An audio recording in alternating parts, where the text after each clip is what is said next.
pour moi, c'était important de déjà faire cette installation énergétique au préalable et de cette manière-là, on a comme créé une bulle qui s'est déplacée de lieu en lieu, mais tous ces lieux avec un niveau vibratoire tellement exceptionnel qui nous a alors en plus portés dans toutes ces transformations, ces changements. Vraiment une énergie qui est propice, je pense aussi, par rapport à toi et l'accueil que tu fais de tout ça, ta connaissance, qui font que très vite, c'est vraiment l'initiation qui se passe très vite, niveau émotionnel, niveau physique, niveau mental, spirituel.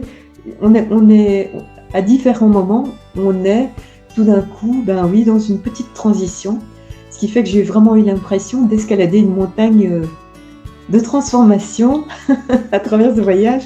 Un appel du cœur, une évidence, un lien, une confiance réelle avec le travail, envers Laurence et envers le travail qu'elle effectue. J'ai vu passer ton annonce pour le voyage et il y a eu un appel du cœur. Ça a été directement au cœur en fait, et je me suis dit comment je vais aller là-bas, mais je sentais que je me sentais vraiment bien à ma place sur ce voyage. Alors le voyage au Pérou, qu'est-ce que ça m'a apporté? C'est compliqué. Ça m'a apporté plein de choses. Voilà, il y a un lien avec la terre, avec des terres qui sont quand même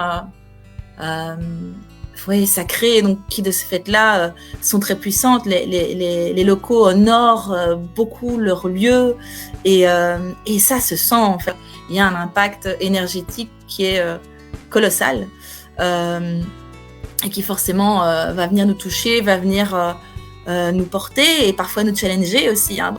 Le paysage, la nature qui est grandiose, qui est la lumière, l'air, les couleurs, tellement improbable, toutes ces constructions, ces lieux anciens, là, ces lieux sacrés, ça vient toucher d'autres dimensions en nous-mêmes aussi, quoi. Une notion de grandeur comme ça tout le temps. De cette terre sacrée, très lumineuse, beaucoup de lumière.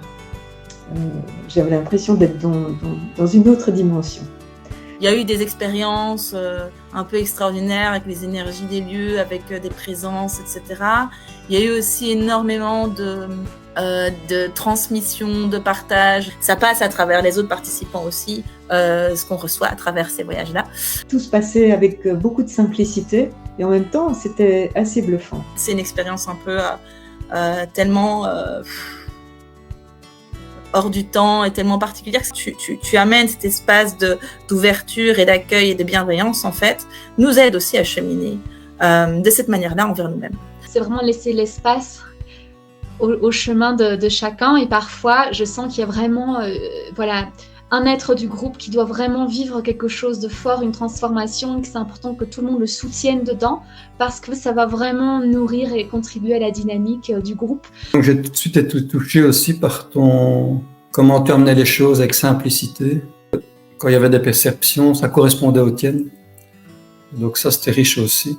Et aussi, ça a travaillé, ça a vraiment boosté ma confiance en moi. Peut-être par rapport justement à cette capacité de pouvoir dépasser certains challenges, certaines épreuves que j'aurais pas cru. Et ce que j'ai goûté aussi, qui m'a touché au Pérou, c'est que les gens sont très terre à terre. Mais en même temps, avec cette dimension-là, il y a un peu le sacré qui est présent. Moi, c'était juste waouh, quoi. On goûte tellement le calme, la présence dans ces endroits aussi. Je retiens de ce voyage, en tout cas, cette joie, cette convivialité, cette solidarité et la beauté de tous les endroits que nous avons traversés. La beauté du pays, mais aussi la beauté du cheminement de chacun et du groupe, comme ça reste cadeau. Avec toujours l'intensité, la beauté de ces lieux, le lac Titicaca, une merveille. C'est un voyage magnifique. Pour moi, j'ai fait d'autres voyages, mais là,